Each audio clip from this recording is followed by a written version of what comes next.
Bismillahirrahmanirrahim. Assalamualaikum warahmatullahi wabarakatuh.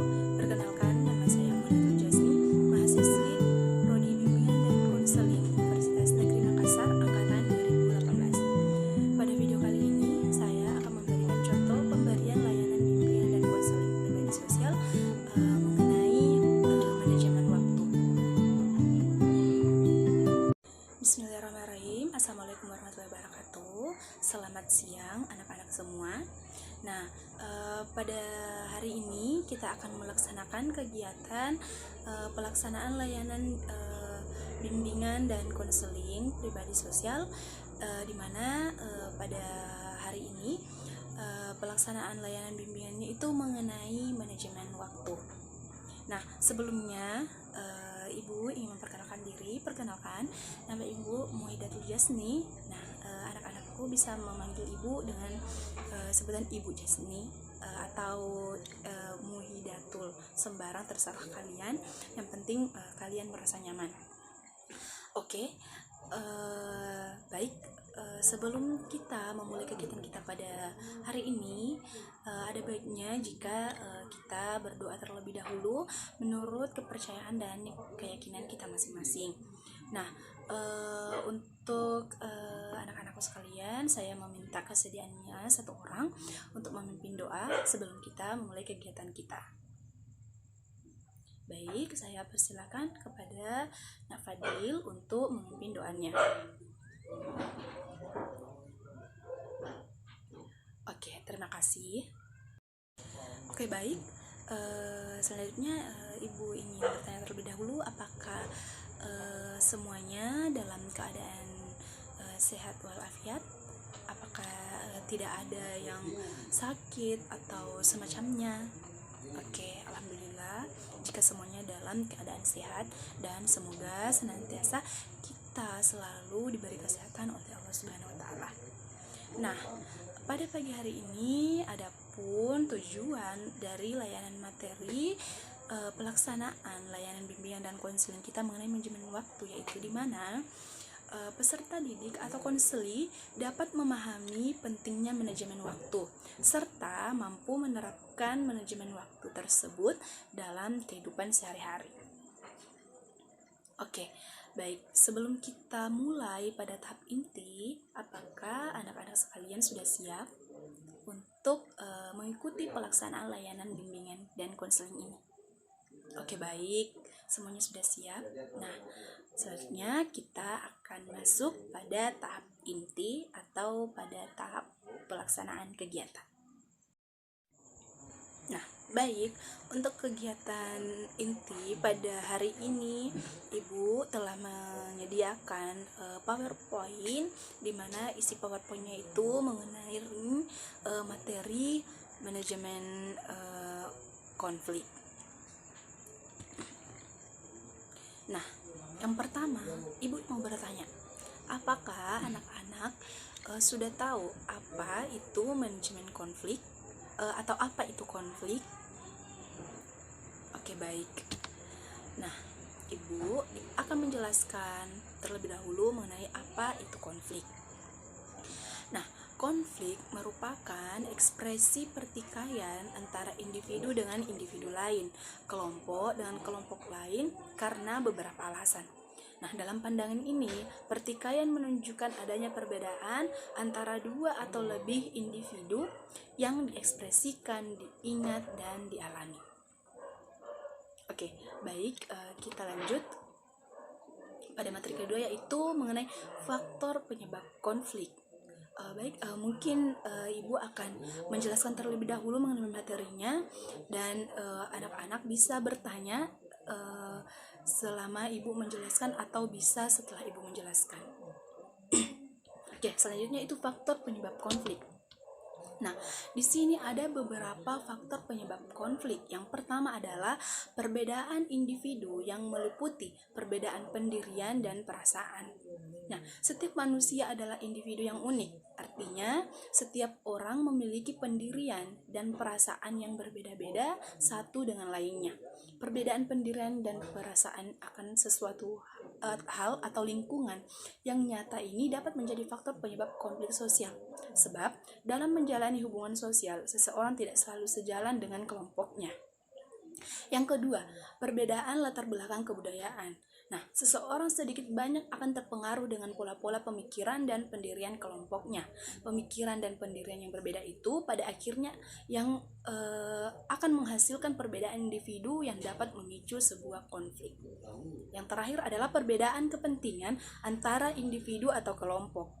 Manusia memiliki perasaan, pendirian maupun latar belakang kebudayaan yang berbeda. Oleh sebab itu, dalam waktu yang bersamaan, masing-masing orang atau kelompok memiliki kepentingan yang berbeda-beda. Kadang-kadang, orang dapat melakukan hal yang sama tetapi untuk tujuan yang berbeda pula. Oke, kita lanjut pada materi ketiga, yaitu cara mengatasi atau meredam konflik. Nah, cara mengatasi atau meredam konflik di sini ada 4. Yang pertama yaitu fokus pada penyelesaian konflik. Nah, langkah pertama agar konflik sosial yang terjadi bisa segera teratasi adalah Anda harus fokus pada penyelesaian konflik itu sendiri dan jangan memikirkan bagaimana adu argumen dengan lawan atau siapa pihak yang paling benar di antara Anda dengan orang tersebut.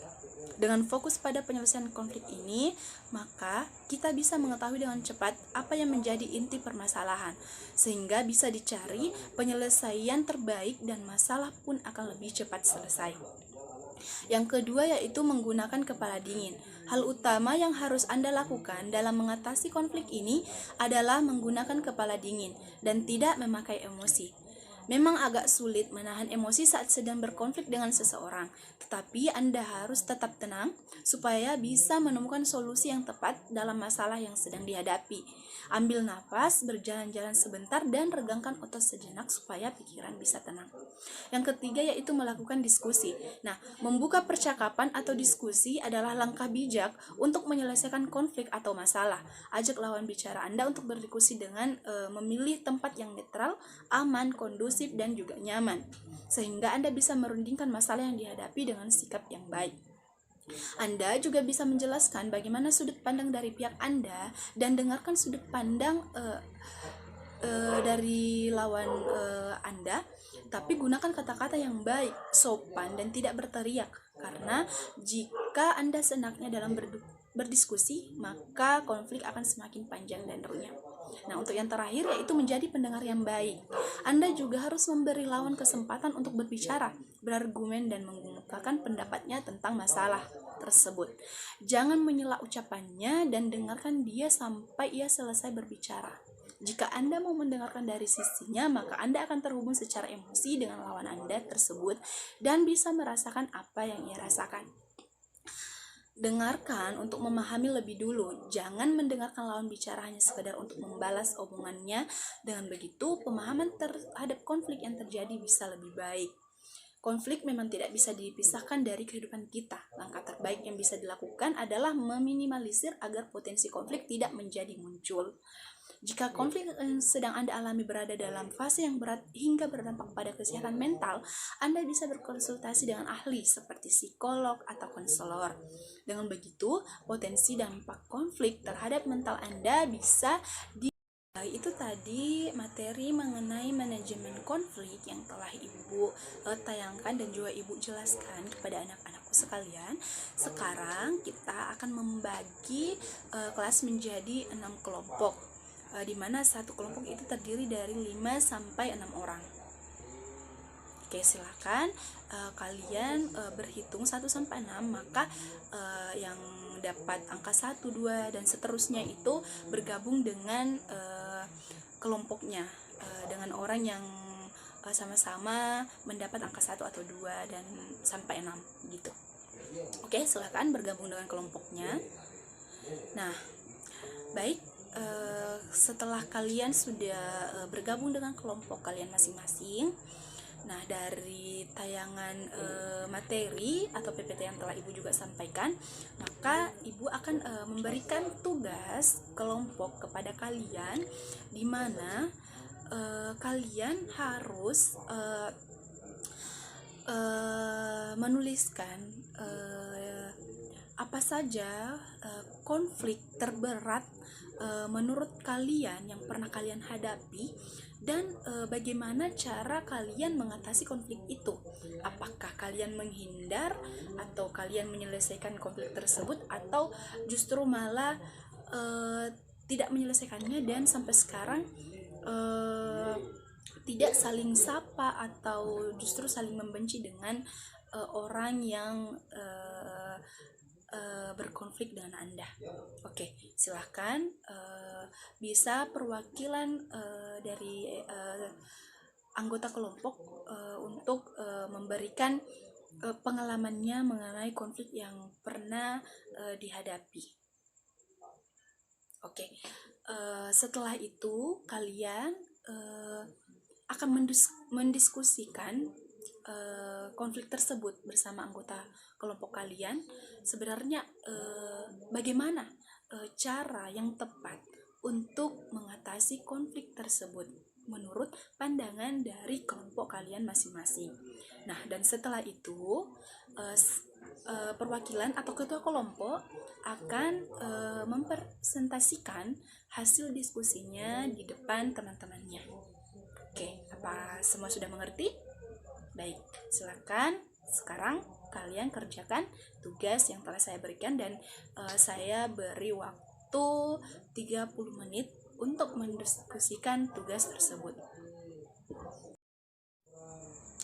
Baiklah, setelah tadi semua perwakilan kelompok telah menyampaikan hasil diskusi kelompoknya di depan, maka sekarang Ibu ingin memberi tugas individu, yaitu silahkan tuliskan kesimpulan apa yang bisa kalian dapatkan, pesan dan kesan apa yang bisa kalian dapatkan dari pelaksanaan layanan bimbingan dan konseling pada hari ini.